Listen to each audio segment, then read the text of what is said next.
আমরা তো বিএনপি পরিবারের সদস্য। আমাদের পরিবার থেকে আমার মেজো চাচা ইসলাম মেম্বার, উনি মার্ডার হয়েছে। আমার ছোট চাচা মুজম গাইন, উনি মার্ডার হয়েছে। তারপরে আমার বড় ভাই আব্দুল আজিজ, উনি মার্ডার হয়েছে। তারপরে উনার ছেলে আব্দুল আজিজের ছেলে বকুল গাইন, উনি মার্ডার হয়েছে। লিটন গাইন, উনি আমার ভাইও ঢাকা থেকে খুন হয়েছে। এখন এই 17 বছরে আমরা সবাই বাইরে আছি। থাকার পরে বিএনপি সরকার যখন ক্ষমতায় আসছে, আমাদের পরে আবার নির্যাতন করছে। ক্ষমতা আসার পরে আবার নির্যাতন হচ্ছে। কিছু নামধারী বিএনপি আছে আমাদের গ্রামে, তার নাম শহীদ।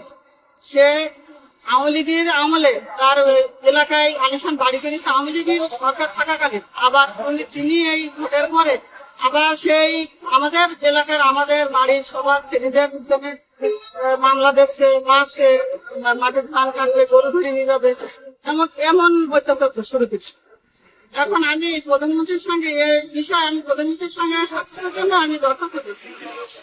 দরখাস্ত করার পরে আমি দরখাস্ত 27 তারিখে উদ্বোধনের 27 তারিখে যখন প্রধানমন্ত্রী গিয়েছি, তখন আমি প্রধানমন্ত্রীর কাছে আমি গিয়ে দরখাস্ত দিয়েছি।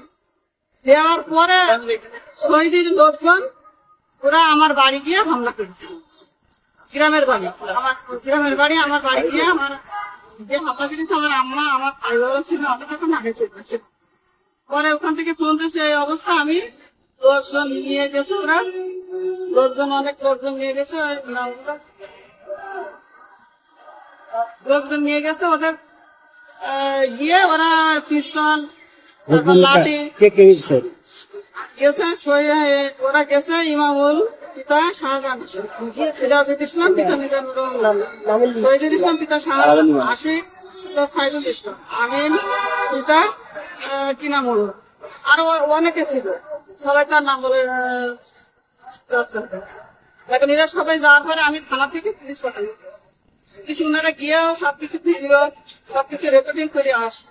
এখন আমি প্রধানমন্ত্রীর কাছে একটাই আবেদন, যে আপনার কাছে এই দরখাস্তটা দেওয়ার কারণে আপনার কাছে আমাদের, আপনি তো সবকিছু জানেন, নতুন মরার পরে অমিত ভাই আপনার সঙ্গে জানানোর পরে আপনি তো সবকিছু জানেন, আপনার সঙ্গে আমাদের আমরা বিএনপি পরিবার, আমাদের সবকিছু শেষ হয়ে গেছে। আমার সবাই মারা শেষ হয়েছে। আমরা কি আপনার সঙ্গে দেখা করতে পারি না?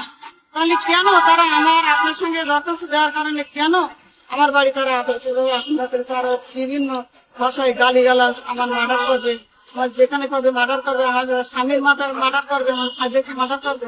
আর বাসায় একটা পুরুষ ছিল আমাদের বাসায় নেই, মাঠের ধানগুলো কাটতে যাচ্ছে না, মাঠে ধান কেটে নেবে তারা বলছে।